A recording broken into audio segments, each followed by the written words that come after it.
Assalomu alaykum rahmatullohi va barakatuh. Qizijonlar, yaxshimisizlar, tuzukmisizlar? Esingizda bo'lsa, bir oyam bo'lmadi.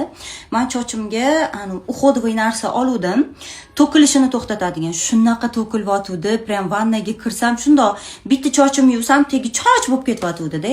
O'sha Rapunzeldan keyin qizlar mo'shni ta'sir qildi menga. Mana shu narsani ishlatinglar. Mana yaqindan sizlarga ko'rsataman, profillarni ham qoldiraman, skrin qilib olinglar. Buni iloji bo'lsa, shampuni bilan ishlatinglar. Mana bunaqa shampuni bor, sizlarga ko'rsatishga olib keldim.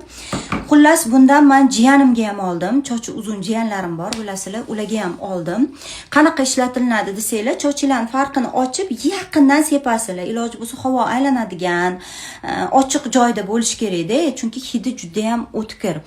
Maska taqib olsanglar, undan ham zo'r. Misol uchun menga o'xshagan ro'molli bo'lsanglar, ertalab sepasizlar-da, ro'mol o'rab ketaverasizlar, kechqurun kelib yuvib tashlaysizlar. Bor yo'g'i shu. Kun davomida yursanglar, ta'siri